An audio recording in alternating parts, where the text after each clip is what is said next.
start off by saying thank you to the Migrant Workers Alliance for Change.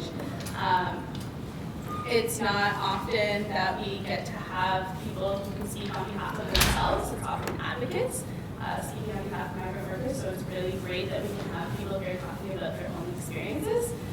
So my name is Mina. I am a member of First La Fuerza, so we coordinated with them to put on this event. So First La Fuerza, just to give you a little brief description for people who might have never heard of us.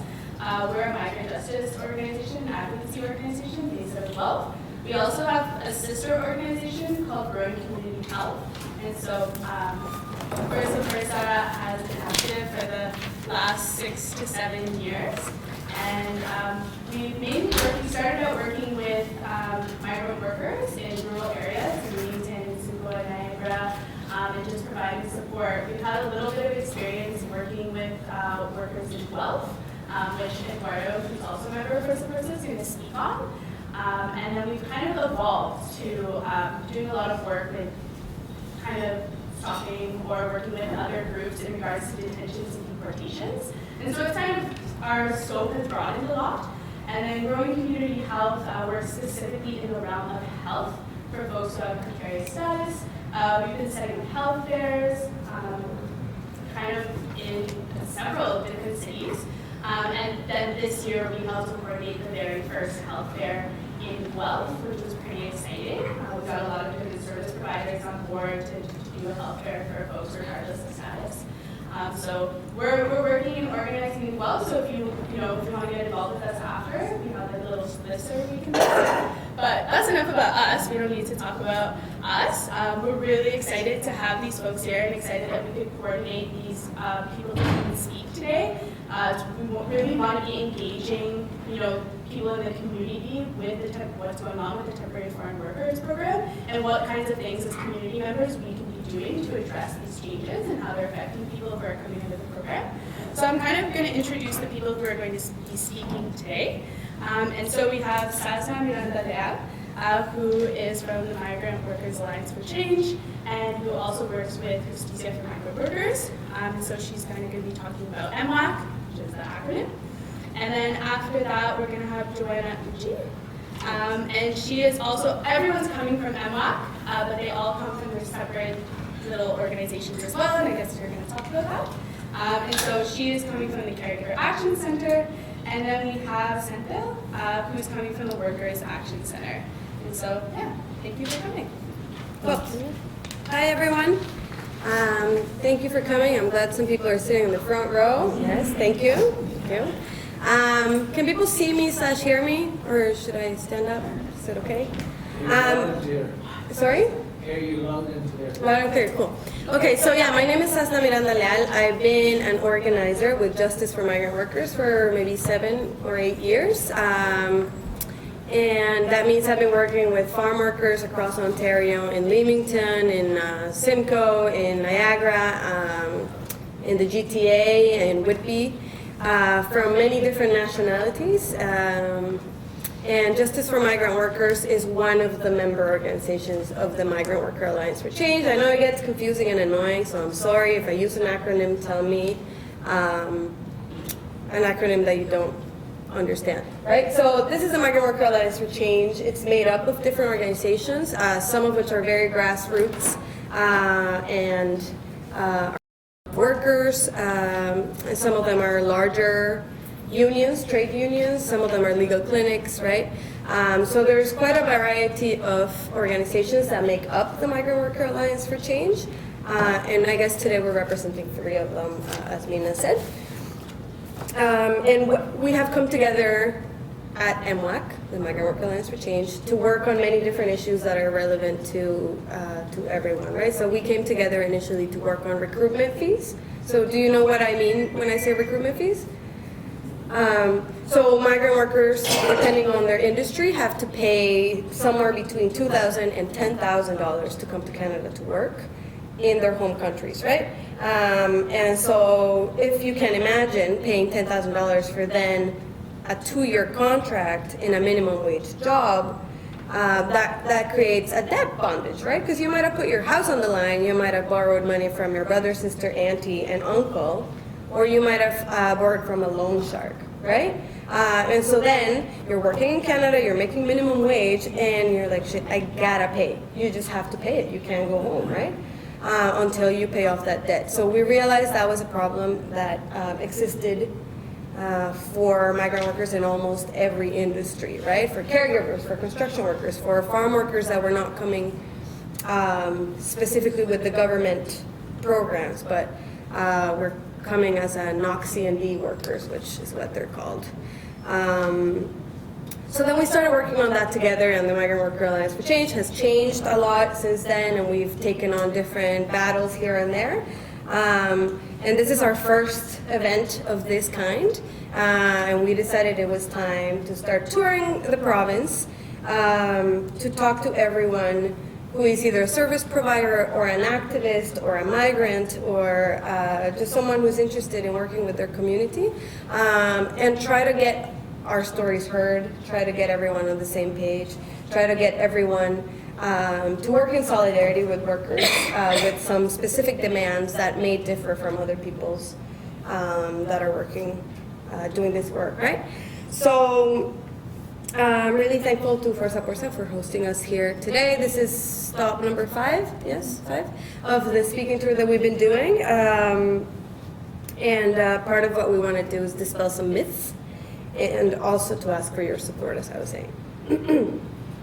So, as you may or may not have heard in the news, in the last few years of this conservative government, and thanks to Jason Kenney, who used to be our Minister of Immigration, the family classes and the humanitarian classes are shrinking, of immigration to Canada, that is, are constantly shrinking, and the only categories that are expanding in terms of immigration to Canada are economic ones. So economic is a term they use for people who immigrate as workers, not as your family, not as your partner, not as your children, and not as a refugee, but somebody who comes specifically because they have work skills that will benefit Canada in an economic way. And so this is the shift that the federal government has taken. And so we've seen a huge expansion in these so-called economic classes, and one of those, a big chunk of those people are so-called low-skilled workers. And so the government has decided which people are high-skilled and which people are low-skilled, and it is no coincidence that the people that are usually called low-skilled workers are women, are people of color, are racialized people coming from the global south, and the people who are seen as high-skilled are professionals. They're richer, they're whiter, they're maler, if that's a thing. And the government has structured these programs in a way that is reflected. And so the people that come in as high skilled, doctors, engineers, professors, look very different from people who are coming to Canada to do farm work or service industry work. So, so currently in this so-called low-skilled immigration streams, you can find service work, hotel work, construction work, obviously farm work, taking care of children and the elderly. Even though we all know that is back-breaking work, is very difficult and incredibly valuable work that allows us to eat and to go to work and leave our children with someone, or our grandparents with someone, or many other things, right? The Canadian industry is, and especially in Ontario, is more and more so reliant on folks that are so-called low-skilled. And there's 3 ways to come as a low-skilled worker. The first one is a caregiver for children and the elderly, and that is through the Living Caregiver Program, now called the Federal Caregiver Program. Yeah, so Jonah will be talking to you more about the caregiver program. You can also come as a farm worker through a bilateral, binational program and agreement called the Seasonal Agricultural Worker Program that you all probably heard about at some point. And so those are folks who are coming from Mexico, Jamaica, and the Organization of Eastern Caribbean States, so Trinidad, St. Lucia, St. Vincent, and other places in the Caribbean. So those are specific binational contracts between Canada and those countries for essentially the import and export of labor, of farm workers. And so those are the people that you've seen in farms all around Ontario since the 60s, right? Yes? Have we seen these people? Have we met these people in our communities? Right.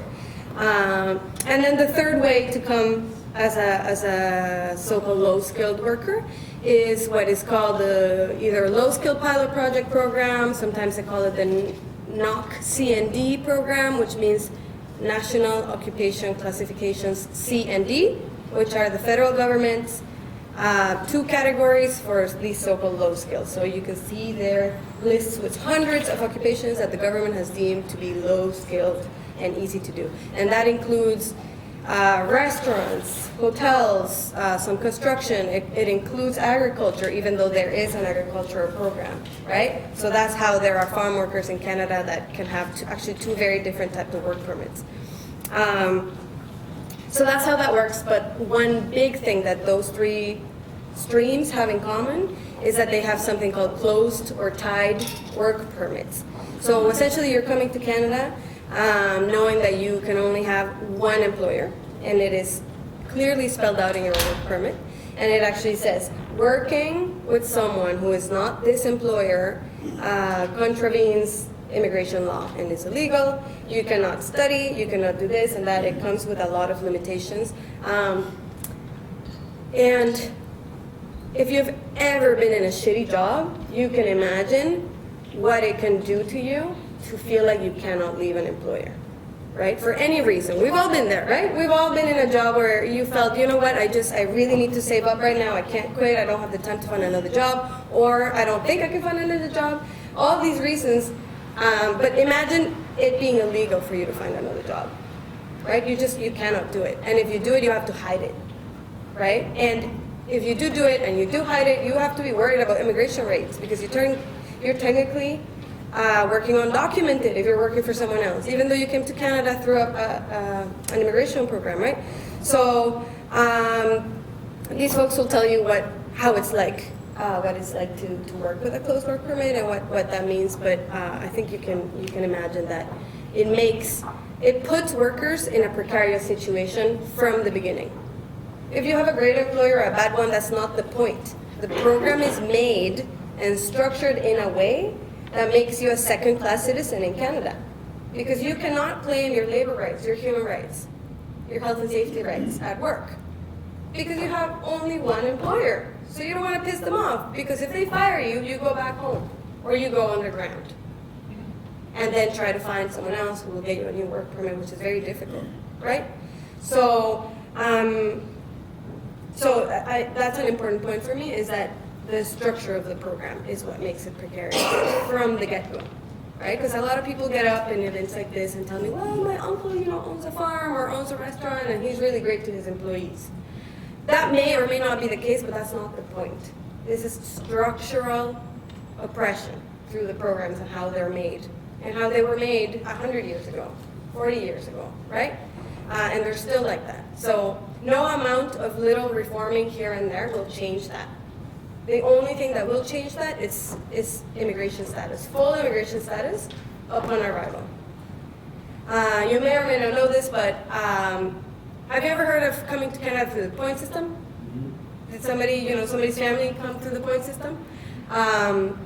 So that program no longer looks like that, but you used to be able to come to Canada by showing you had this and this skill, and it added points, and if you had a certain score, you would come to Canada. But by the time you were approved, you already had your status. You came to Canada as a permanent resident. You only came to Canada when you became a permanent resident. And for many years, up until recently, people who are so-called high-skilled were able to do that. When they were approved to come to Canada to work, they were already permanent residents. And these are the people that I told you were considered high-skilled, right? People from Europe, people from Ireland, people from Australia, people from England, right? And meanwhile, we're bringing in exclusively racialized people and telling them, no, you're coming here to work, but you will never be a permanent resident in Canada, right? So it's no coincidence, actually, that it's only racialized people coming to Canada to do this work. And it is fairer-skinned people, lighter, whiter people, whiter countries, richer people that are coming with immigration status upon arrival, right? And so if it is possible for those people to come with status upon arrival, why isn't it possible for that to be part of every immigration stream? Because I think we can all agree all of these jobs are necessary, and they're clearly not temporary. No matter how many times you call it a temporary foreign worker program and a temporary work permit, these programs have existed for 100 years for the caregiver program, 50 years for the farm worker program. So clearly, this need for people to do these jobs is not going anywhere, right? It's a permanent temporary program. And so why aren't we just granting people status upon arrival so that we aren't bringing in a racialized second-class group of workers to Canada? It's structural racism by the federal government. So, yeah. So that's some of the stuff that I wanted to talk about in terms of the structure of the program, so that you can maybe understand better when these folks speak about their work permits and what that means, right? So, I mean, the reason we're here, the reason we organized this tour is that we need your help. We've done a lot of work for many years, but this is becoming a federal fight, a national fight with our government, with the federal government and their racist programs.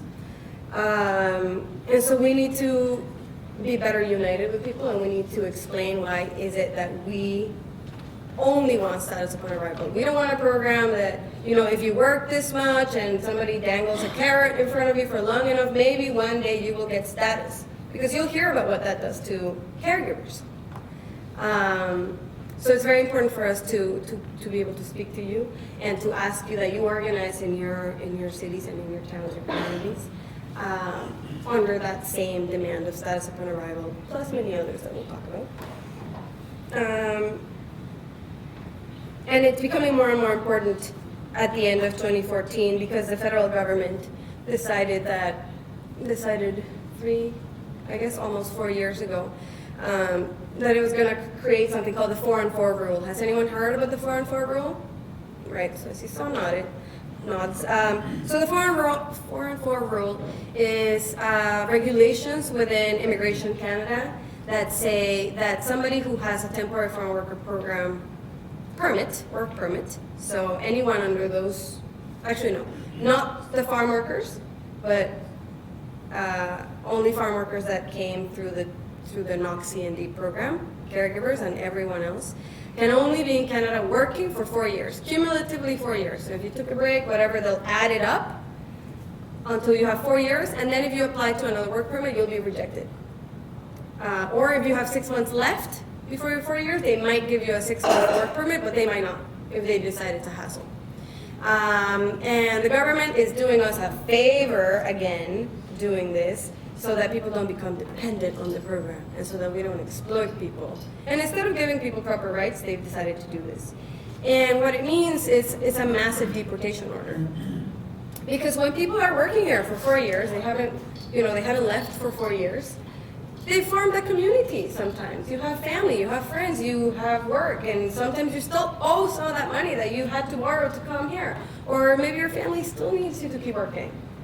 But the government has decided that you need to wait another 4 years outside of Canada before you can come back. And so for the last 2 years, I've already seen that transform into more people becoming undocumented. Because they simply cannot go home. They still need to support their families. But the company, and this wasn't even the government, but the decision has been offloading these responsibilities onto companies. Companies have laid off people because they've already served a 2-year work permit. And so they were like, well, you're not going to get another 2-year work permit because you worked 2 years and 3 months, so you're only going to get, 18 months. And I'd rather just hire someone who can come for 2 years. And so they've already started laying off people. For the last 3 years, I've seen people laid off because the government of Canada has instituted this 4-on-4 rule. And so it started 2011, April 1st, and so April 1st, 2015 is when we're gonna see a large group of people that have been here since working, all of a sudden be out of options. They will not be able to renew their work permits. And many of those people will decide that supporting their families is more important. And I think, well, I don't think. I think that will mean a lot of people will be forced to become undocumented instead of being able to simply renew their work permit or apply for permanent status. And I think that's going to be a really big problem. As you all know from what Mina was saying, accessing healthcare and many other essential services is incredibly difficult for people who are undocumented or with precarious immigration status. So it's a big problem. And before then, we want to ask for help. We want to form good, strong networks so that we can not only push back against the federal government, which is an enormous task, but also realize that this is going to be happening. It's already happening. It's already been happening for a few years. And that we need to be aware of it so that we can protect our communities and have a discussion in all of our workplaces about accessing services for undocumented people and passing policies in our workplaces that say that your immigration status will not matter if you need services or if you want to be unionized or anything like that. So it will also create a bigger need for regularization of folks that have been living in Canada undocumented. And the second thing we need help with is that the Ontario government is going to be conducting a traveling circus, essentially, consulting with communities on changes that are needed to the Employment Standards Act. So anyone of you who's in labor would probably have 10 things off of the top of their head that needs to be changed within the Employment Standards Act. And so that's going to be happening in the next few months, and we also want to be having discussions with everyone so that we can all have a unified voice with our provincial government around what is needed. One of the biggest things that I could think of is the fact that farm workers are actually excluded right in the Employment Standards Act, not just migrants, but any farm worker, from many of the protections that other workers have in other industries. And that's one of the things that I would like to talk to you about after or, in the following weeks and months. But I'll leave it at that. I'll shut the hell up and let you listen to these amazing people. As Mina was saying, it is very rare for folks to be able to do this. Seta will talk to us about his brave fight doing restaurant work. He's got some amazing stories, and Jonah is a fearless organizer that is going to ask you to come to a demo that you should come to, because you should. And today there was somebody who was a farm worker who was doing the tour, a man from Jamaica, Eloid, who wasn't able to come here today. And I actually asked a few guys that I know that are out of work and that have found other ways to remain in Canada to come. And a few of them were not able to make today because of health issues that they developed working on farms. Because they were in chronic pain, because they lost limbs, because they had developed repetitive strain injuries, and many other reasons. So I think that in and of itself is a very strong statement. The fact that Elliot couldn't be here today and the other folks that I spoke to, because of the structure of the farm worker program and how dangerous it can be and how little support there is and how very few health and safety protections are actually available for workers. Yeah, so I'll just let you hear from Jonah. Okay. Thank you, Chesna. Hi, good afternoon, everyone. Thank you for coming today. I'm Jonah, a former full-time caregiver looking after kids I've been here in Canada for 6 years. I am a volunteer of Caregivers Action Center. The Caregivers Action Center is a grassroots organization of live-in caregiver, former caregivers, and our supporters.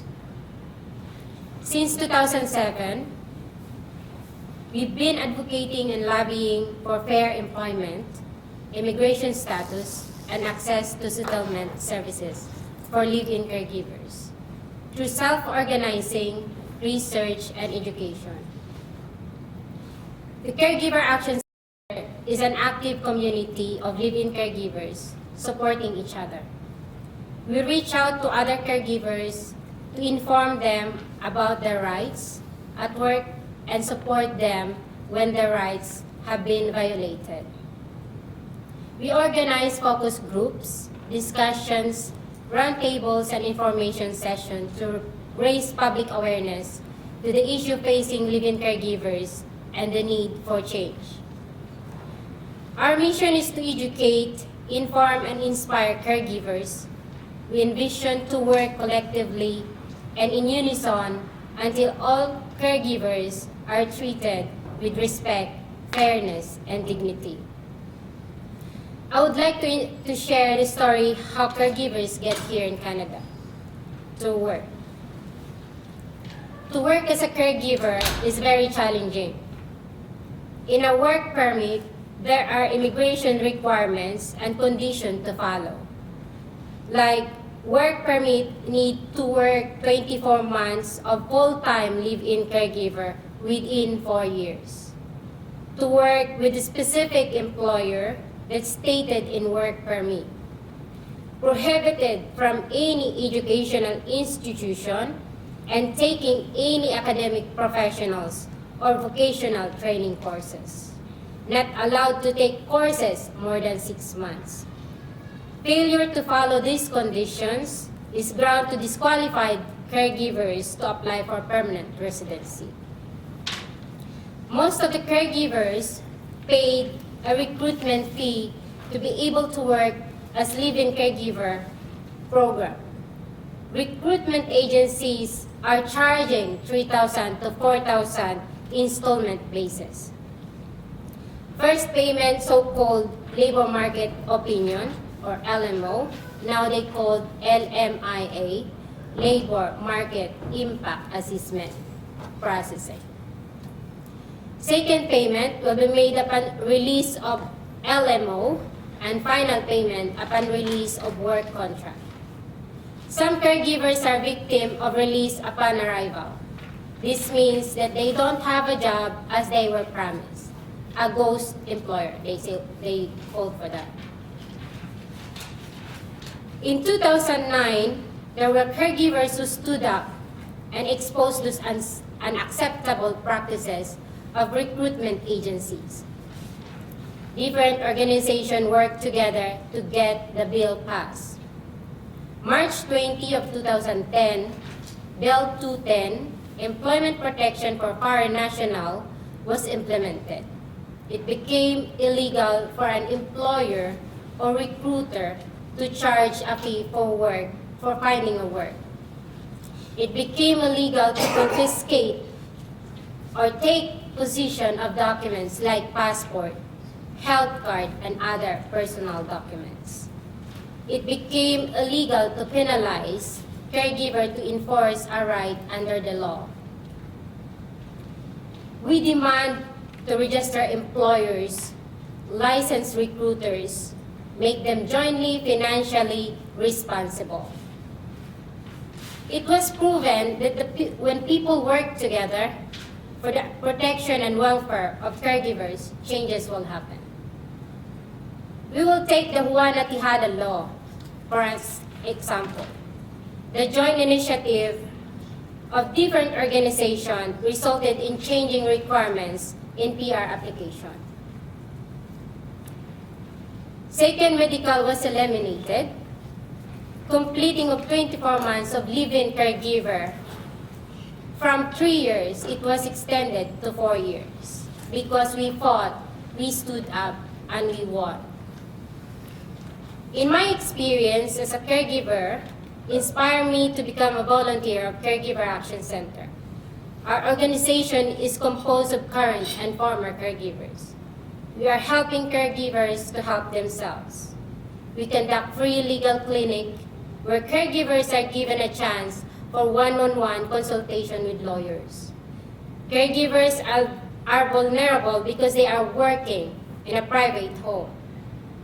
It is difficult to determine compliance of Employment Standard Act concerning worker safety, as well as the payment of minimum wage, overtime hours, and vacation pay. Some caregivers were forced to work overtime without pay. Some caregivers start working at 6 o'clock in the morning until 9 o'clock in the evening. That is a total of 15 hours a day. Also, some caregivers are receiving monthly salary less than what was written in the contract. Caregivers working with elderly are a heavy job. It's prone to injuries, back, arm, hips injuries.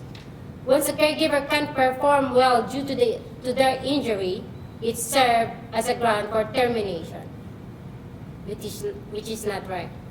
We demand migrant workers full access to health care. We demand cover under Ontario Health and Safety Act. Only few caregivers file a complaint with Minister of Labor concerning violation of Employment Standard Act and other kinds of abuses. Caregivers prefer to stay quiet because they don't want to experience delay in completing 24 months live-in requirements in permanent residency application.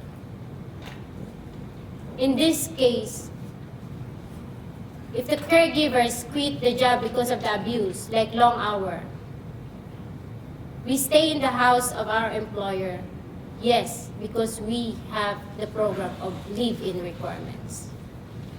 But assuming those employers trying to stall our wages, they let us to work overtime because they want to go out. They're assuming that the live-in caregiver staying in their house so they can look after their loved ones still, even it's already past hour of work.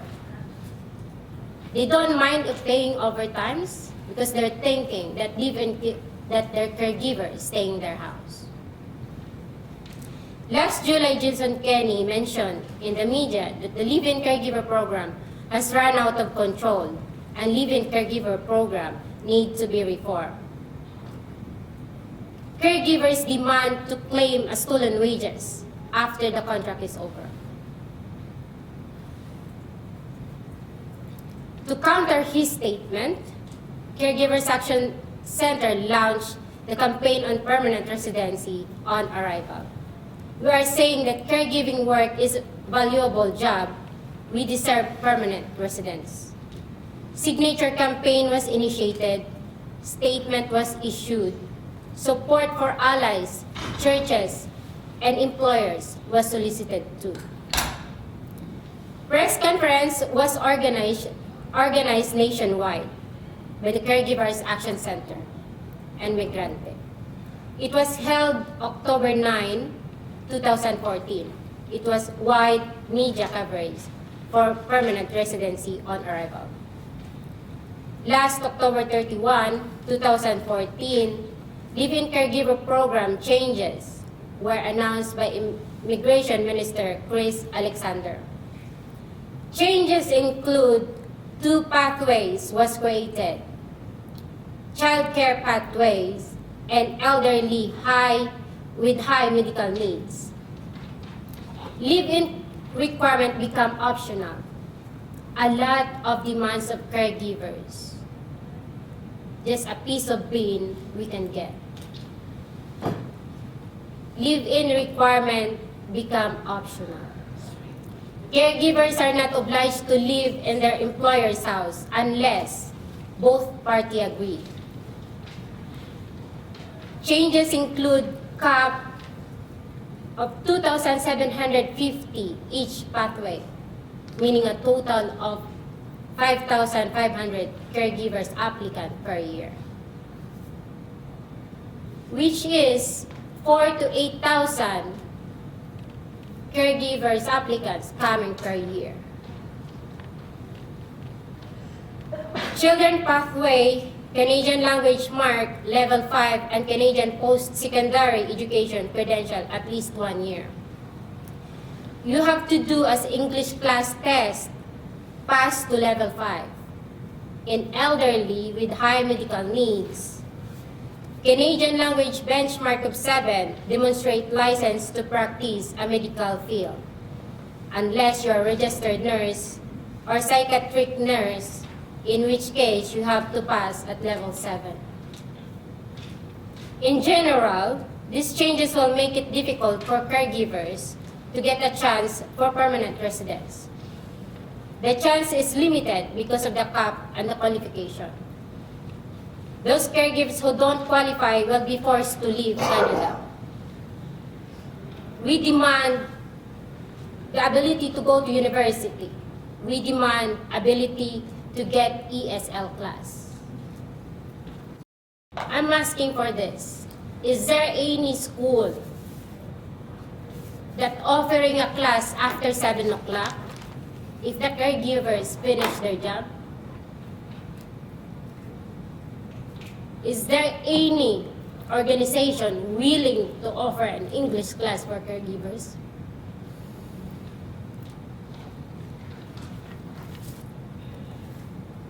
As I can see in this room, I didn't see any caregiver except me. And I'm sure any one of you knows employers as a caregiver in their house. This is a challenge. We want to connect with caregivers. We need people to take action. I am encouraging migrant workers or caregivers in the area to get involved. Be part for our advocacy work. Let's work together, walk together, and continue to fight for a change. If nobody will do, who gonna do for us? If not now, when? Thank you.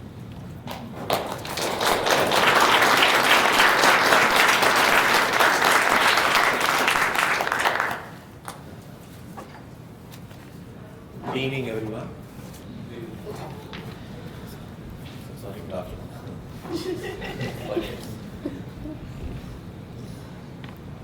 My name is Senthil Tewar. I am coming from Toronto. I am living in Canada since last 6 years. By profession-wise, I am a chef. I am working as a chef last 15 years.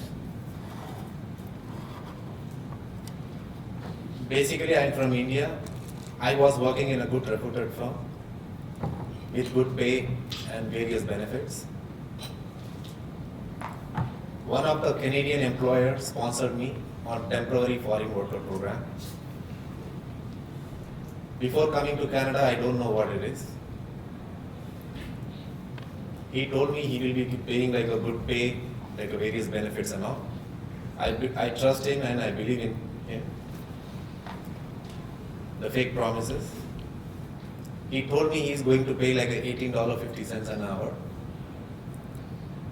5 days a week, 35 hours, and 2 days off. Vacation pay. Once a year, airfare to visit a family member. And free food and free accommodation. But when I come to Canada, everything was totally reversed. He used to pay me just like $8 an hour. No vacation pay. No any other benefits.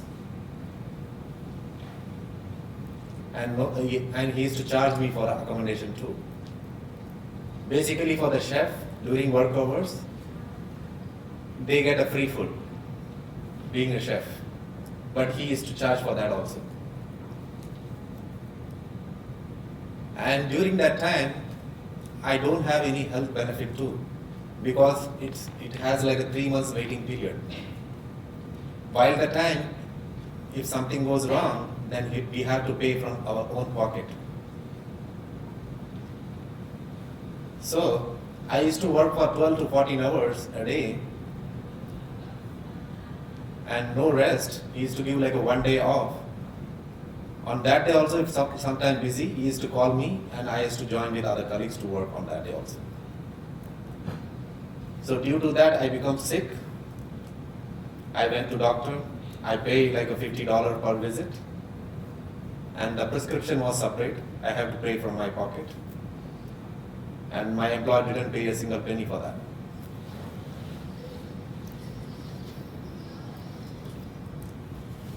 Later on, I just continued for like 3 months and 3.5 months. He used to like harass me, abuse me. No any like you follow the labor rights or anything like that. I quit the job after 3.5 months. During that time, I don't have any friends, family members, relatives in Canada. It was very tough for me because I had given a work permit for 1 year. We can't work for any other employer until and unless you get a new work permit. For that, the process is like an 8 months period. We have to first find a new employer and apply for a LMO, labor market opinion, later on for the work permit and the visa stamping. The process takes almost 8 months. During that time, nobody knows what to do and how to support ourselves. Nobody knows, even though our law doesn't say anything about that.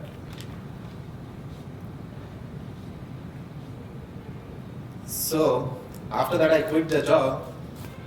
I got one good friend. I would say he's like an angel for me. He helped me to overcome this situation, to find a new employer. Finally, after 2 months, I found an employer. He took an interview. He also did a little bit promises. He put an ad on the paper for get an approval from a HRDC. Later on for a work permit, and finally send the passport for the visa stamping. The only thing with this employer is that he is to pay just a minimum dollar, but no any other benefits. Same thing like that only. And I decided that we should take a permanent residence, otherwise it will keep on going like that only. So I applied for a permanent residence on 2009, and luckily I got within 12 months I got a residence. During that time, on the foreign temporary worker program, I applied on the federal skilled worker program on point system. It has been calculated like a age, qualification, the IELTS, how much you are scoring, this and that. I don't know, that also a lot of changes now. Even though my friends also can't able to eligible for that, even though they are working for more than 5 years in this Canada. So these all things teach us whatever way the employer can misuse our system, violate all the labor laws up to whatever extent. I want to say something about this program. This program is totally failed and it encourages the corruption and consultant to make huge money. And even though you can't able to trace these people because they do all cash transaction with no receipts. But unfortunately, the poor labor suffer because lack of knowledge and no proper information from our system. And there is no any enforcing mechanism too.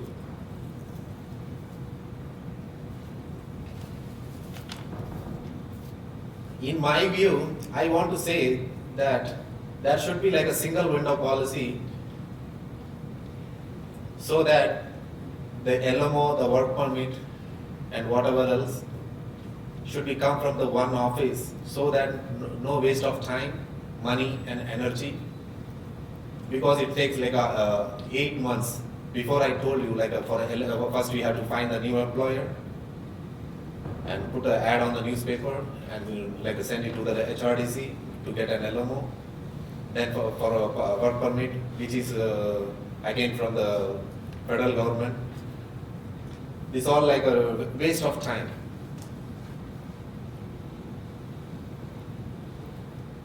I want to talk something about the stolen wages. The law says you can get only $10,000 from the Ministry of Labor, but that we found about it really hard last week. From November 5th, we changed the law, so now there is no any cap limit, but still there is 2-year limit within which to get money back, but it should be 4 years so that workers can apply after their contract is over. One more thing, 4 in, 4 out, from April 1st, 2015, migrant workers will be kicked out of this country who has been worked for 4 years. Recently, one of my friends has been denied work permit, who has been working for more than 6 years because of the recent changes in the immigration policy. And my friend is working here for more than 6 years, and he has contributed to this economy. And luckily, he denied. Unluckily, sorry. We need some changes on this system. When we come to Canada, we need as a resident status on arrival. Make sure all the migrant workers get affordable, cheap housing and free legal aid services for all migrant workers.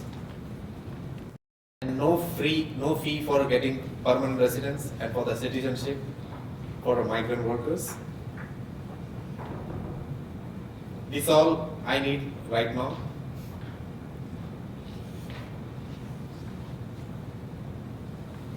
And for that, we need to support our like a migrant worker alliance for change, the community organization. Without supporting them, we can't like achieve this target. How we connect with the migrant workers alliance? Like we can talk to our friends and families. We can arrange in our own city and like coordinate with provincially. Later on, we can like go federally. Visit our local MPP, and talk to them, and put pressure on them to raise this issue in a parliament. Without doing this, we can't achieve anything. So we need your support. We say Canada is like a developed nation, but in Canada it's looked like a third world country because of so many problems that the migrant workers face right now. I want to say some inspiring word from the Henry Ford. Coming together is a beginning, keeping together is a progress, working together is a success. Thank you so much.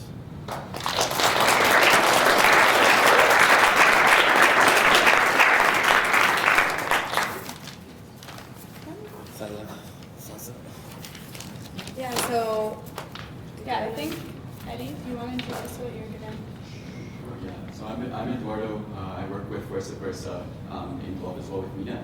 And so when we heard that that the fourth speaker wasn't going to be able to join us, who is working as a migrant farm worker, we tried to connect with the contacts that we work with. Versa Versa has worked for many years with farm workers across rural Ontario. So we were trying to get somebody either come in person or call in, but we couldn't on the short notice. But we got the okay from somebody to play a small recording that we did a couple of years ago.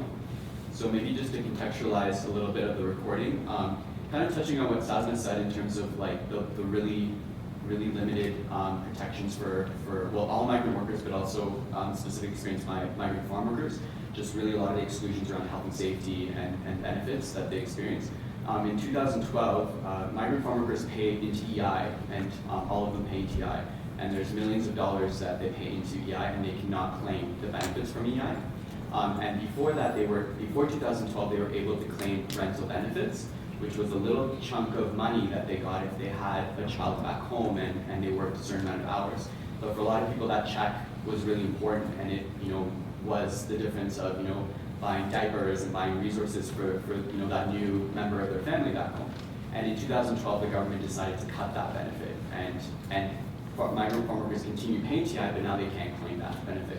So what was really even more messed up is that they made the announcement in the winter season when migrant workers were away. So they didn't even have kind of the audacity to make the announcement when these communities were present in the country. They did it sneakily when they were away. And another thing that was so frustrating and about the whole thing is the person who made the announcement is Diane Finley, who currently is the Minister of Public Works and Government Services. At the time, she was the Minister of HRSDC Canada, or currently Employment and Social Development Canada, but her riding was Norfolk and Haldimand County, which is one of the regions that receives the most migrant farm workers. So she knows, and she grew up in that region, so she knows these communities and the plight of these communities, and she was the one who announced the cut. So this recording was actually it's part of a recording done by another gentleman who worked as a migrant farm worker who's now here permanently, and he was really angry about the cut, so he took it upon himself to start traveling and to the different regions where migrant farm workers are working to get their opinions about these cuts. So this is kind of the clip. So it's 3 short clips in one, but I'm just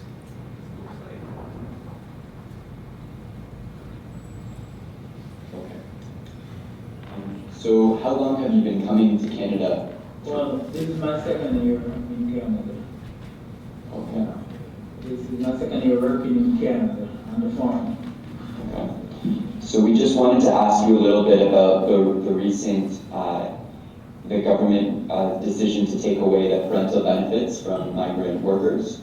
So did you know about the cut in the EI benefits to migrant workers? Well, I've heard about it, right? But I think they should not make a cut because we are the people that leave our home, family, and everything that we have back home to come and work to build Canada. Whether it's rain, sun, whether it's cold, we're out there working in our raincoat or whatever we have, right? Sometimes our finger burn us. Well, they're in their home, happy with family, under their heater, sitting around their chair in their AC or whatever they have. And we got to be out there working very hard to build Canada, to make it successful, right? And I think when we leave our home in Jamaica to come here to work, and when we go back to Jamaica, sometimes we can't get a job anywhere because people be saying, I can't employ you because within a couple of months you'll be back in Canada, and that's not good for my organization. Right? I need somebody to constantly be working here, not just temporarily. So when we go home, the little that we take home, within a couple of months or 2-3 months, it's all gone. So it's like coming to Canada sometimes better if you stay home and work because you're there with your family and stuff. Sometimes when we leave our home to come to Canada, when we go home, our home is destroyed. It's torn apart. Our kids can't see us. They're not under any parental guide and stuff. Sometimes the lady can't manage it all by herself. They need a father figure, and that's what's missing out of their life, right? We got to make sacrifice to come to work hard to build Canada. The work that we do in Canada, there is no Canadian that will do that. We bend our back 24/7, right around the clock. We got to be bending, especially if you're on a vegetable farm. You got to keep bending to pick cucumbers and stuff. It's very hard. Sometimes when we got home, we can barely even bathe and eat. We got to be out like 5:30 in the morning, and we got to be in at 7 in the evening. We got to be working very hard, and sometimes we're tired and stuff, right? And when we go home, we just a little, and sometimes they draw so much tax from us, even sometimes that we don't even get back, right? And stuff is like we're just working in vain, man. And we work, we make our sacrifice, and we work to build this economy of Canada. So I think it's only fair that the government of Canada And everybody in Canada should look out for us because we're looking out for Canada. Working in Canada is like slavery. It's like they release the chain and they're just using their brain. We're the slaves working here. And I think a day will come when we will rise up and stop giving or offer service to Canada if they don't start treating us better and show appreciation for a service that we provided for them. All right? And they can definitely start doing that, showing their sincerity by giving back the parental benefits, or even more, because we deserve it. And I think they should raise our salary, $10.25. Nobody in Canada working for $10.25. What we can, and when we work with $10.25 and they draw so much tax from us, what do we get? We don't get anything. We have a home, we need a home to live in, we have a family, we have kids to go to school, we got bills to pay. They need to start treating us better and help us, because we're helping them to make Canada a successful country, to build the economy of Canada and stuff, so they need to start helping us. Hand in hand, hands and heart jammed together. It doesn't matter the pigment of your skin, we're all one. We're all the children of God. And I think we should all unite and come together. The rich, poor, it doesn't matter who you are. We all sick. We all need a hug. We all need a helping hand. We all need a kiss. We all need somebody to say, hey, I love you. Somebody to show me that they care. So everybody needs somebody. Nobody can truly be independent if it's interdependent. We all have to depend on each other. You gotta have a teacher to teach your kids. You gotta have a doctor to give you medication. You gotta have somebody. Now, where we fall in, we are working on the farm. That's our duty. We're not a doctor or a teacher, but we're working on the farm. Doesn't we deserve to be happy? Doesn't we deserve to smile?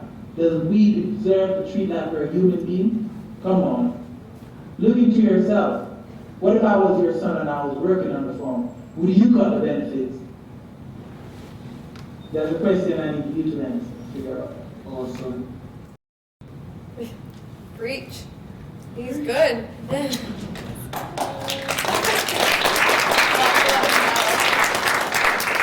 So we can give it up one more time for our awesome speakers. Come on.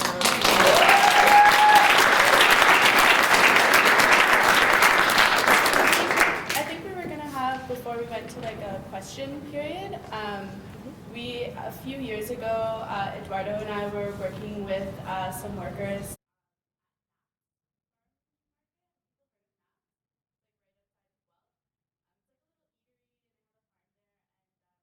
The workers kind of went through some stuff there, and we actually we became friends with them, and they came and did some speaking stuff. They ended up not coming back through the program, and so we kind of wanted to contextualize what's been going on in Guelph a little bit, so folks can hear what we've been working on and kind of the context of migrant workers in the Guelph area. So, Eduardo, you want to start? So in terms of that campaign, we started working with five gentlemen that came from Mexico under the STOP. So it's under this the program that brings agricultural workers.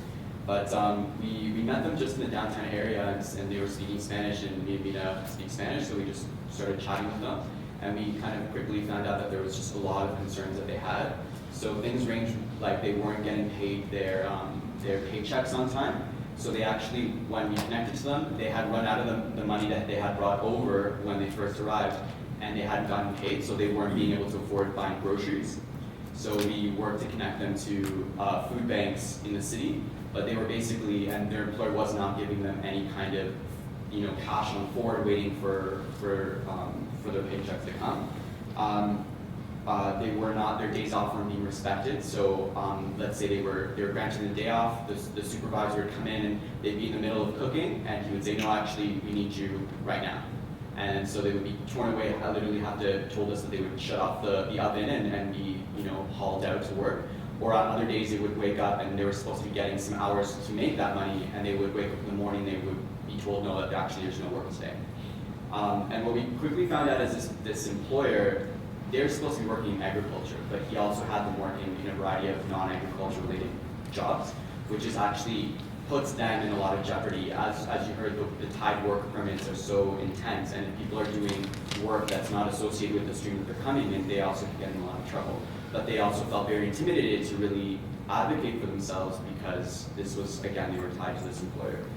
He was also verbally abusive, calling them a lot of names and just really, really bad stuff. One individual got sick and he was isolated in the housing area that's on the property because a lot of most farm workers, part of the SOP program, and they have to live on the property of the employer, so on the farm in a bunkhouse, and conditions are often really, really bad.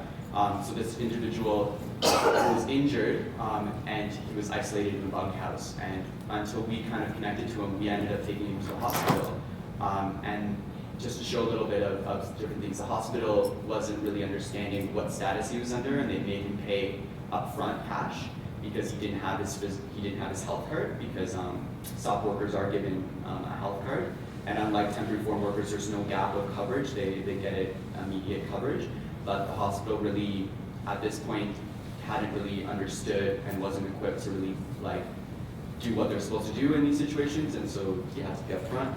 So it was just a lot of things. But we worked for 2 years with this group of gentlemen, and they came for 8 months, and then went back. They came again, and so they came to speak at an event we had, and we documented a lot of their concerns. And we're really working still on this campaign because the owner of this eatery and we've interviewed citizen workers that have worked in this establishment and have witnessed him verbally abusing citizen workers as well as migrant workers. Our MP, Frank Valerian, also was the one who cut the ribbon to open this establishment. So there's a lot of really Guelph-connected issues at play, and we're really looking to see how, as a community, we hold employers accountable. But obviously, the response being led by the workers. So the workers that we were working in, they gave us the go-ahead. They said they didn't want to come back to this place. It wasn't worth their while. They weren't making enough money, and he was very abusive, so they left. And so we're in the. But there are workers who are still coming. Like, we sometimes go and we kind of creep around to see, because it's hard to see them, right? And so there are workers who are still coming to. And he told us that if we ever went on his property, he would call the police. And this was a sign that one of the workers that we worked with took from the bunkhouse, that basically in English and in Spanish says that for the privacy of the employees, which we don't think is actually the reason, unauthorized visitors are not allowed.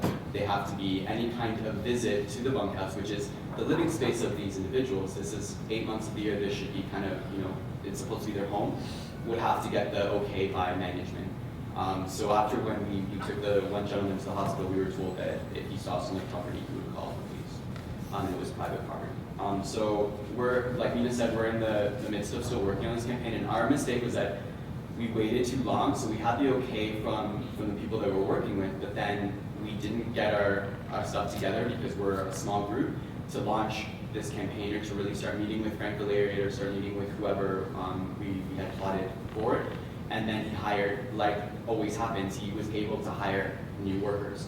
So we don't want to go ahead without getting the okay with the new people who are working there, because we don't, again, want to put anybody in jeopardy, and we feel like it has to be with them as well. So now we're going to start again trying to reach out. But so just in contextualizing, if anybody locally and connecting to the Alliance work, to get on the listservs and all start kind of working in Guelph on all these issues, and also maybe on this local campaign if people are interested as well. Thank you.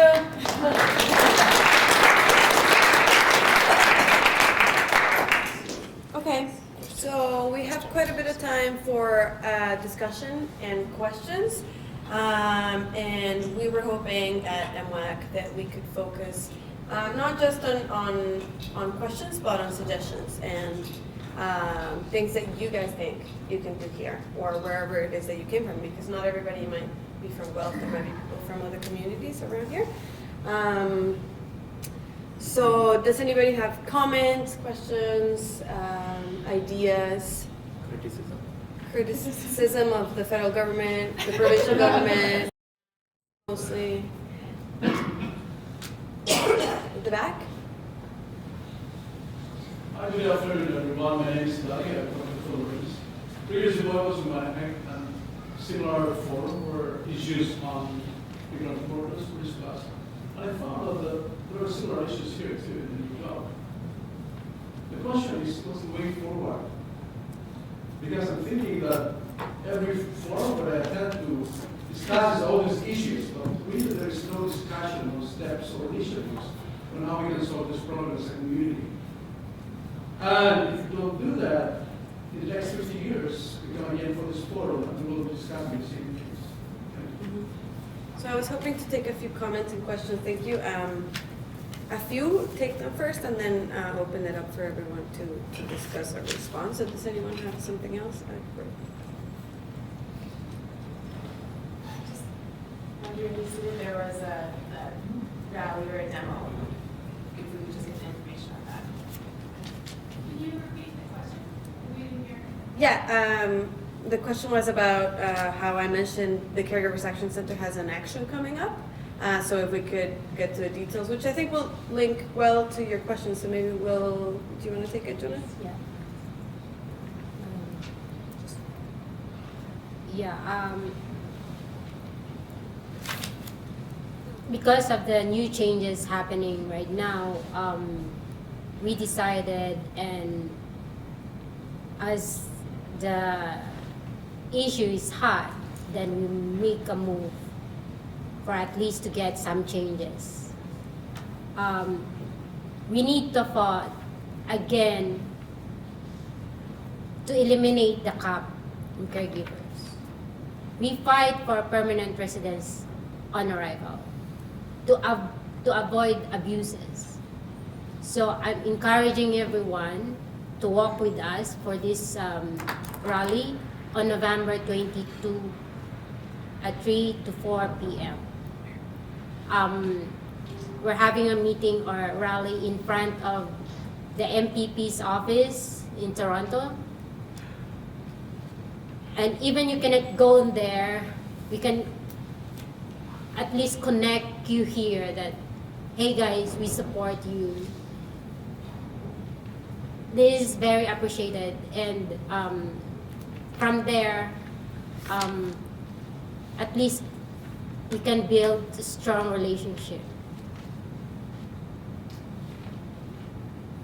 And yes, what need and what way for all this effort that we're making for past years, that still we stand like this and informing everyone for what's happening of the temporary workers, migrant workers, caregivers. We will not stop in there. We will keep continuing doing it until they understand what we need and what is our rights. Thank you. Did you want to add something? About the way forward. I like that you had a list. I mean, Senthil has a point list. Do you want to repeat it? And maybe we can elaborate on some of the things that. I want to answer that flow. So he raised about how to organize or connect. You know, very soon the federal election is coming. We are going to elect a corrupt politician. So, as a Canadian, you has a responsibility to take care of migrants, I believe. I know all the political party has the same view, not much differences. Especially last government and the present government, they have the same immigration policy. If I say the present Harper government is worse than before, that's what I say.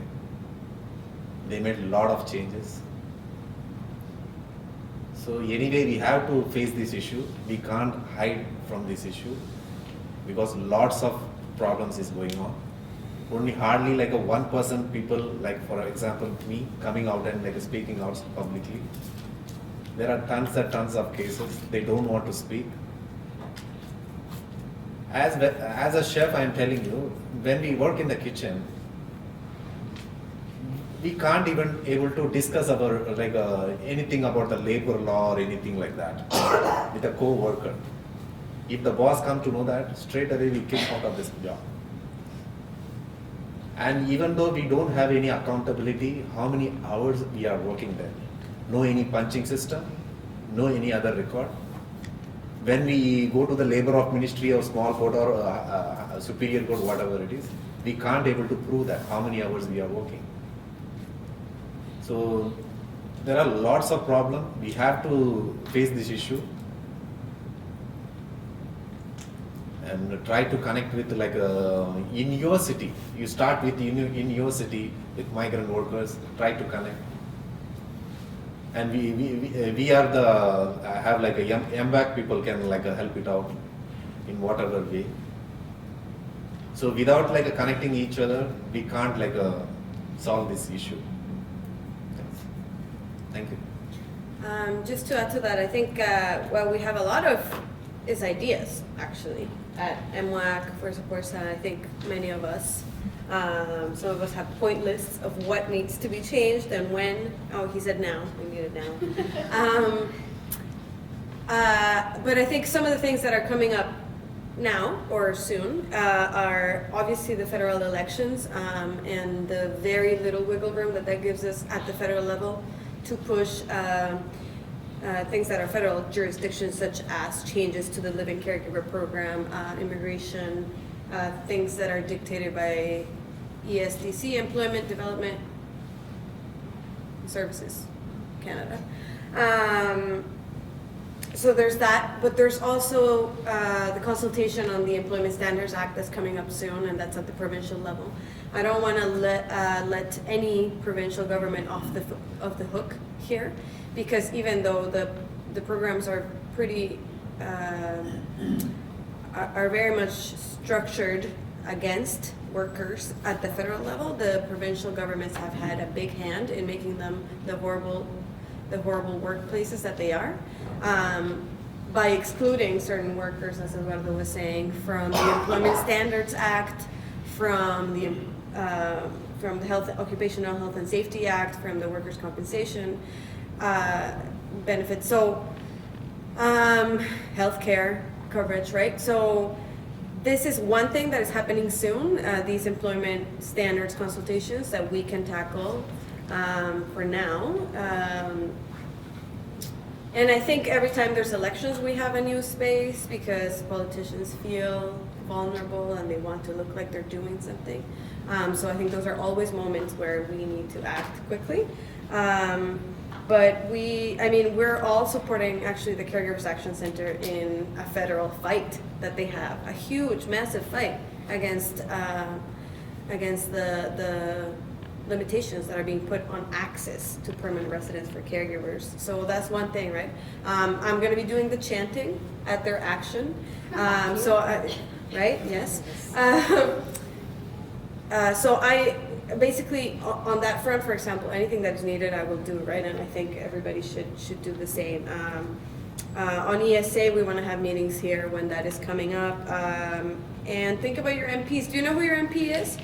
Who knows who their MP is? Raise your hands. Yeah. Who's ever contacted their MPs in any way? Demos, letters, calls? Yeah. Who's ever contacted their MPs about migrant workers before? Right. So not so many, right? So, that's something that as the federal election is coming up, needs to start happening. Even a mapping of your community and who your MPs and MPPs are, where they lay on the spectrum of conservative versus whatever you want to call it. What positions, if any, they have taken in the past about immigration, about workers' issues, about migrant worker issues. That mapping is often the first step if you want to start calling around, pressuring people, shaming some of them into better positions, right? So, I think there's many steps. I think what we need is concrete steps today that we can set up and start taking those and coming when we are needed to actions like what Jonah talked to us about. Do you have more questions, comments? Okay, we have one, There's a two, rally three. on the 22nd, Yeah. November. Yes. Who's MP in front of MP? So why it's only going to be that Main Street? No, that is the office where the MPPs are meeting. Okay. So in front of their And office what's the address there? is Do you have it? King. 150. Yeah, 150 King West Street. Oh, So it's Yeah. King and University. 150 King Street West in Toronto, if anyone is and around. that's at 3:30, right? Yeah, 3 to 4 p.m. Terry Versa, from the Ontario Public Service Employees Union and McMaster University. So what, I'm sure you're already thinking about this, about a written submission to the EI hearings and booking actual appointments, presentations, bringing workers, right? I'd like to know that. The other thing is I was in Beaverton with some of you also, where integrating the migrant workers more deeper into the community. By some of the things I saw in Beaverton, I wondered if Guelph has this going on. So in Beaverton, they have a group led by a pastor in the church who's reached out to banks, made it easier to open up bank accounts. They have food in the grocery stores, shelves dedicated. So they welcome the migrant workers into the communities and built ties, because parishioners would drive to the Spanish church service and drive migrant workers to the church. And then they learned a lot about their lives, and next thing you know, the community is very well intertwined with the migrant workers that work in the surrounding area.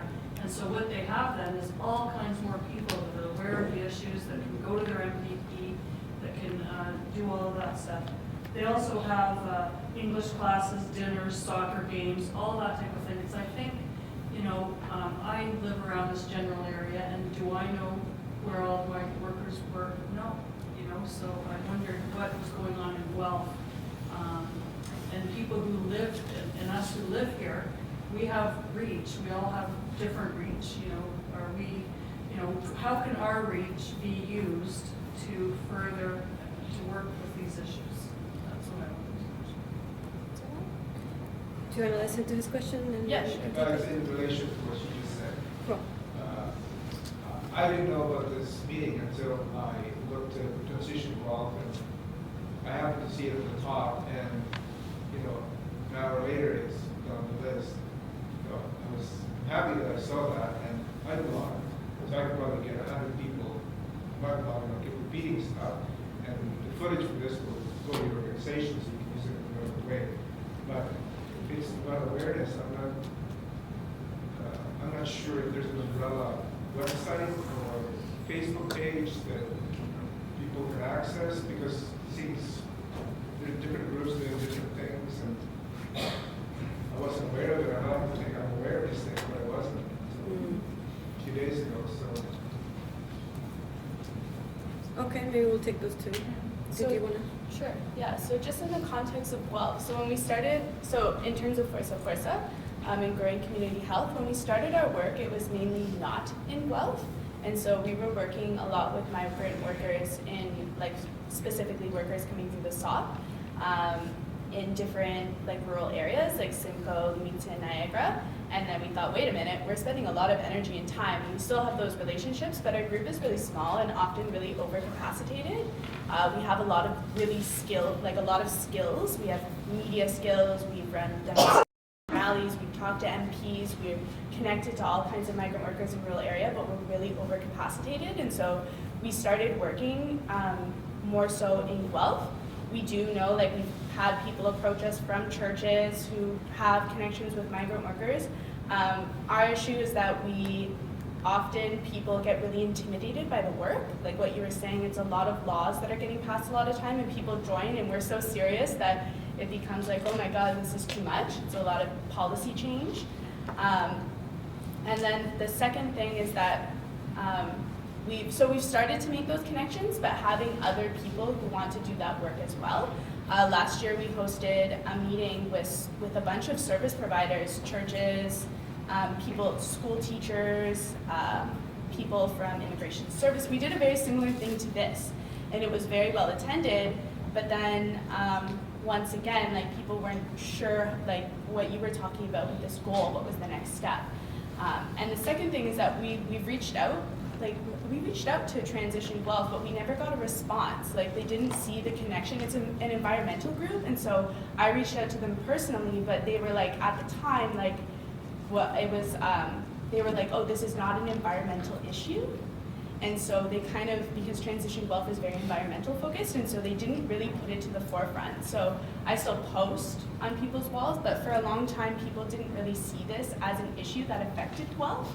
Like, they were like, oh, there's no migrant workers in Guelph, so this doesn't really affect us in Guelph. And so our group now has been trying to do that like underground work of being like, well, no, there is, but now we're so overcapacitated with response that we need people to kind of join together. I mean, it doesn't have to be with our group, but join together in their own communities to do that and maybe connect with the skills that we have to share. Does that make sense? Do you want to add anything, Eddie? No, yeah, I mean, we would love more involvement, but I think we do have to do a better job at kind of having sustainable, like we have a Facebook page, but it's not, kept up to date as much as we like. We'd like to create a website, so I think it's like Nina saying, like a fancy thing, but we have reached to a lot of groups in Guelph and tried to kind of get our word out. The health fair that we planned that was really focused on newcomers, but basically anybody under precarious statuses, newcomers as well as migrant workers, undocumented folks. And it was really well attended, and a lot of service providers in Guelph, like this is now kind of on their radar, and they responded really well. So that's kind of led to working, for example, with the LIP, like the Local Immigration Partnership, and different agencies to see how, I think like a lot of Guelph groups have really focused on newcomers, but there's this hole in policy when people's funding comes from the government that they're not usually able to work with migrant workers. So there's great people in these frontline services that end up still working with them, but there's not really that like really able to like receive them, and that's really missing in Guelph. So we're trying to also work to open up like in a dream kind of a space, right? And we're working with MCRS in Kitchener, which is the Mennonite Coalition, Refugee Coalition, to train some folks from Guelph to work with them and train on basic, for example, refugee support, because there's no refugee support in Guelph.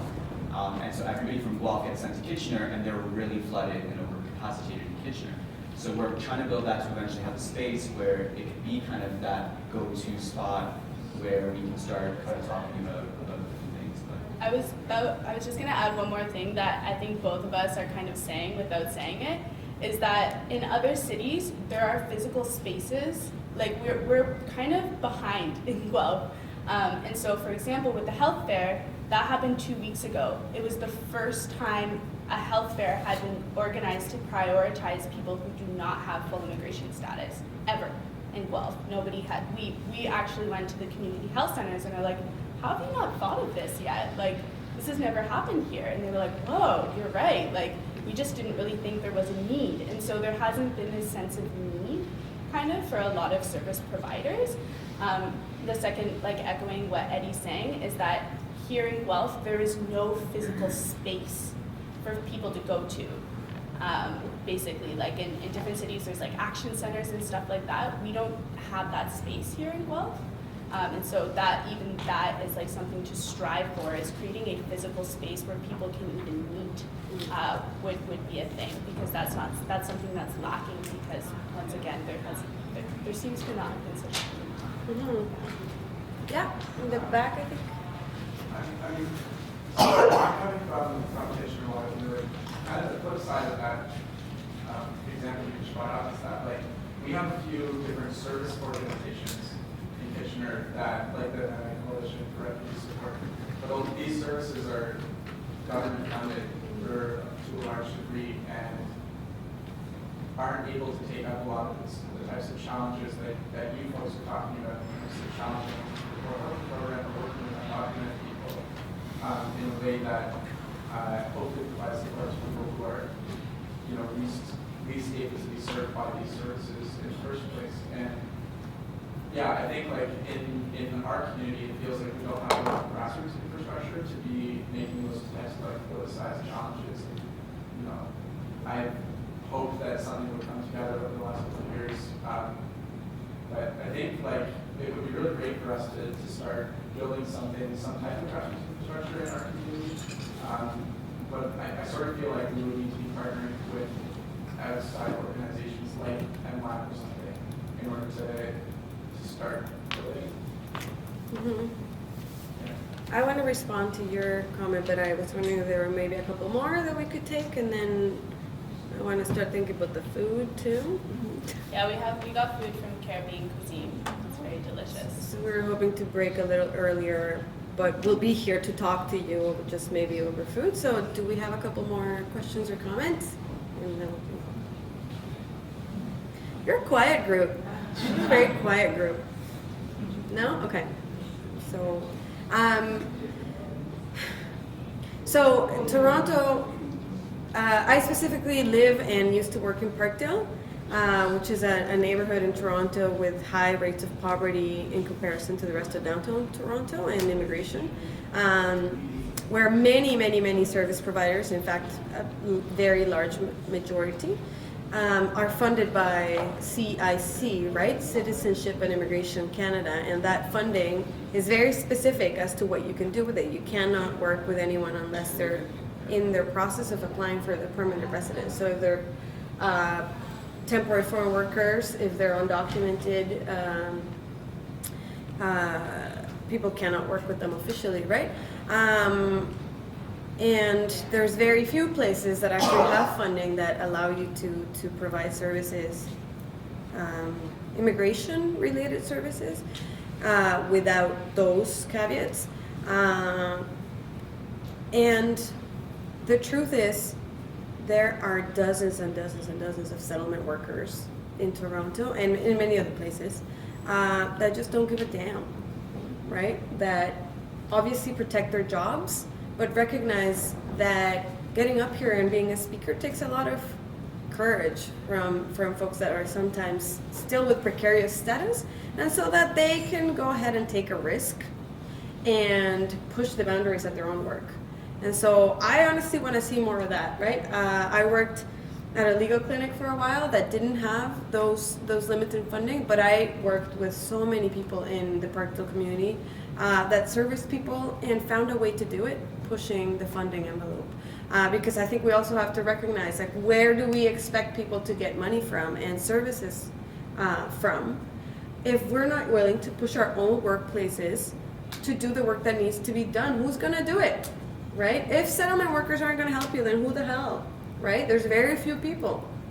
Legal aid funds very few places around Ontario that aren't in Toronto, right? And legal aid services fund almost nothing in immigration anymore, right? So I also want us to take risks at our very privileged workplaces in some way, right? When you compare it,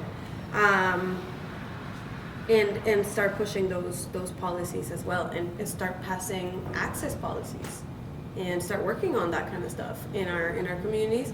Although I do obviously much rather see the growing of grassroots organizations as well, right?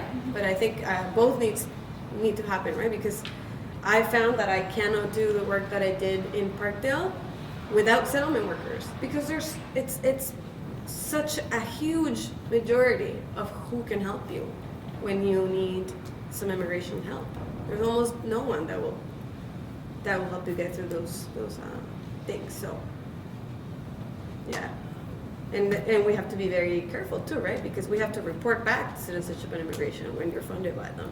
So what are you going to report, right? Like they use that information to then cut programs. Be like, oh well, what are people doing? Oh well, let's target that.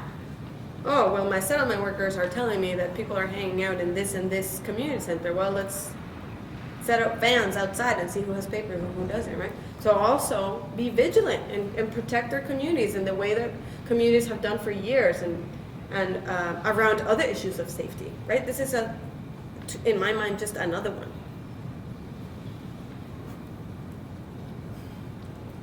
Anything? Any more questions or comments? You know you got them. Yeah, I'm from QB National.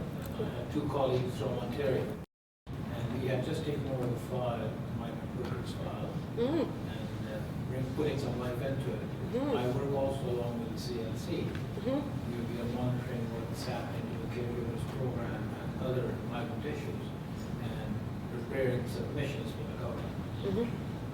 QP will be coming up with a position on migrant workers, plus recommendations in terms of what should be done. That is why two of my colleagues are here to have a better understanding of this whole process and what this is all about. I have a dilemma because when we deal with migrant workers, we have Aboriginal workers in our union also. Yes. And their concern always has been that why are you working for the migrant workers when we have our own people in this country who are living worse than the third world situation that the brother mentioned. Okay. So how do you deal with that kind of dilemma and try to do both? Oh, by the way, I wanted to commend both the speakers and the courage that they had, and they had the guts to speak out their mind and let us know what the reality is. I'm quite aware of what's happening in the hotel industry in Ontario with the migrant workers, and it is pathetic. Something has to be done. Yeah. That issue comes up more than you think. I think many people have that dilemma, and it's a very instinctive one, I think, because of the discourse around us. That's one of the biggest myths about the temporary foreign worker program, as far as I'm concerned, is that this whole like taking away jobs of these people or of these people or of those people. In fact, I've spoken at many Aboriginal workers of color caucuses organized by the Ontario Federation of Labor, and that your union is a part of, obviously. Because this work is fundamentally anti-racist work. And so we have found that we have specifically, at least in Justice for Migrant Workers and in MWAC as well, put a lot of energy into solidarity work. We try as much as we can to have those discussions with Aboriginal and workers of color, unionized or non-unionized, to talk about how it's one struggle, how everybody needs good jobs, and how the government is more than happy to pit us against each other. Within all workplaces, we've all seen it. Oh, you're not gonna work? Don't worry, I'm gonna get somebody who will. And unionized workers have been fighting that fight for how many years, right? I'll bring in non-unionized workers. I'll bring in temporary workers. I'll bring in, I don't like the word scabs, but scabs, right? It's the same issue, right? The people in power are more than happy to use those tactics to try and divide us. But when we think about it, there are so many, there's something like 10 times more unemployed folks in Ontario than there are migrant workers. So unemployment is not an issue that is being solved with migrant workers when you think about those numbers. Unemployment is an issue that our governments have a responsibility to address as a whole, with good jobs, with permanent jobs, stable, unionized jobs. But the reality is, migrant workers are a part of our community just as much as everybody else, right? And so I think,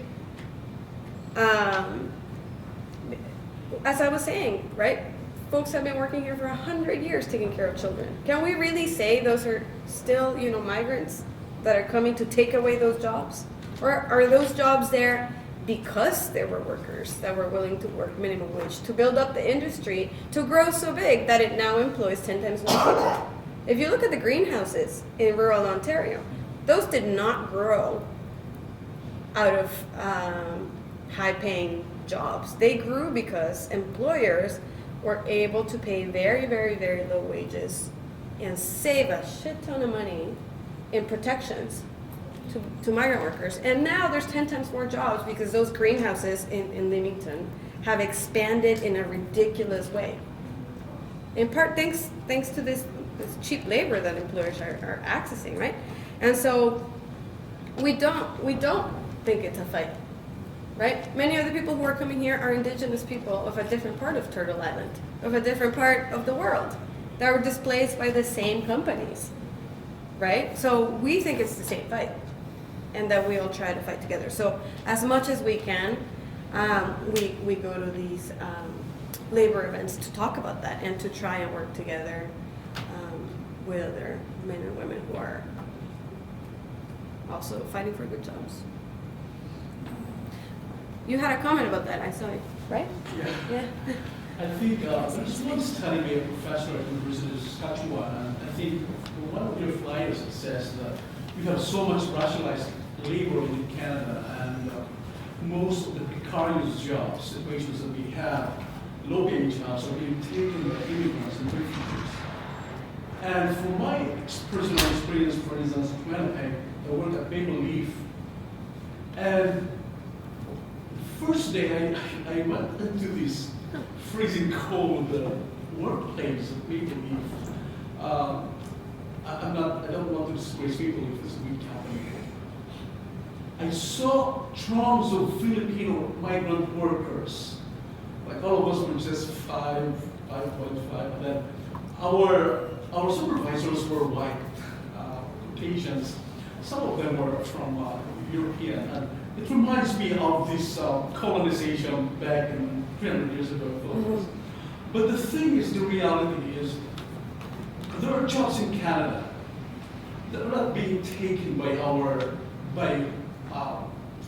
white or Caucasian Canadians. For instance, at GBS, one of the biggest meat company in Alberta, I think you probably have heard about that E. coli in Brooks, Alberta. There's a lot of Filipinos working there, and even refugees. The thing is, the employers would say that these jobs, which are really, what's called, is very laborious, no Caucasians would take those jobs. That's why it's being offered to immigrants and refugees. These are jobs available for our Canadians, like Caucasians, but they are not taking those jobs. So the reality is, I think, that the decision for these jobs to be available are basically rooted on the employers. So I think, for me, based on my personal experience, is that even with the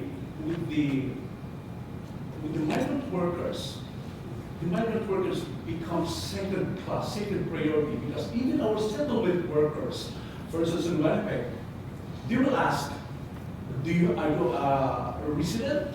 If you are not a resident, then I'm sorry, I cannot serve you. My focus of work is the immigrants and refugees. So we need to create, as you have said, another space for our migrant workers, which helps us in building our community economy. So I think for our forum this afternoon, for this to be effective forum, not just discussing all these issues, is for us to take probably first step is to organize ourselves here, like a very volunteering, initiative, because these are unpaid work, and it will take our time, it will take our passion to join this kind of initiative to address the issues of migrant workers. And we might see that what makes the migrant workers more vulnerable is that, as you have discussed, our legal caregivers for our workers, you don't have the support system that our new immigrants or newcomer immigrants gets from the government. So you can just imagine, our migrant workers, agricultural workers getting sick, but don't have, they don't have, you need a support community that will support them. So that's a real challenge. When Terry said that there's a community here in Ontario, that there's an social cohesion within the migrant workers and the community. That's a very, very good example. And I don't think that we really have to address all these issues. I think we just have to go to the basic needs: shelter, food, medication, things that will, help address the immediate needs of our migrant workers. Thank you for your comments. You should be up here.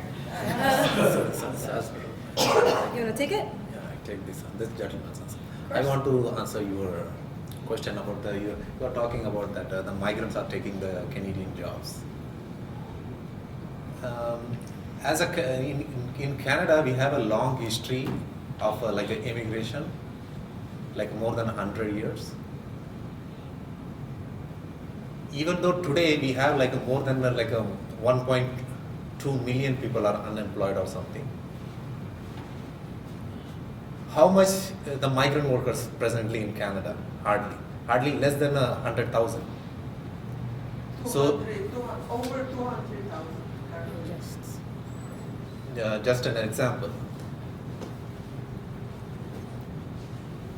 Is it they are taking our job?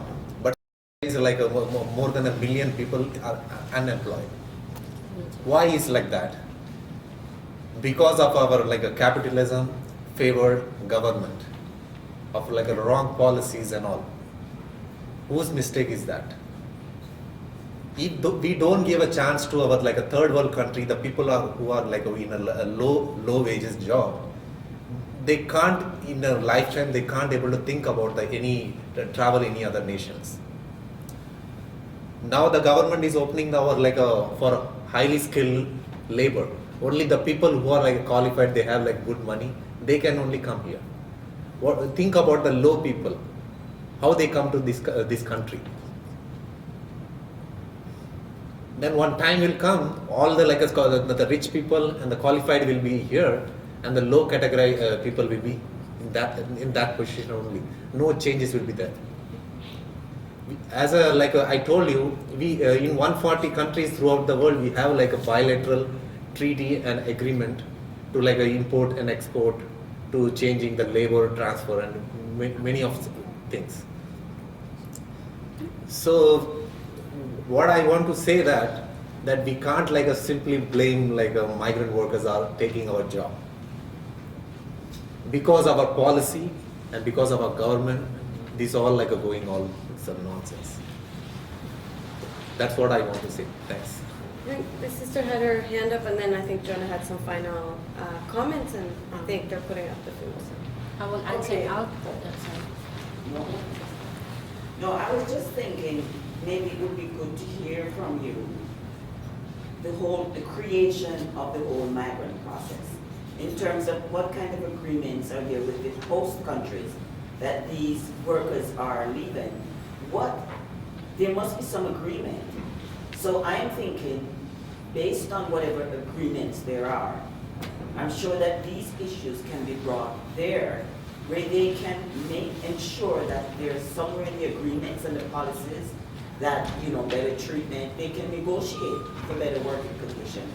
So it would be good to hear the whole concept of migrant workers. I can a little bit answer with that. Like in Philippines, we are the exporting country of workers. Now, a Canadian and first world country are the receiving country. Now, they have an agreement between that country, but the thing is, the employers who want to hire this employee from that country, they violating the rules.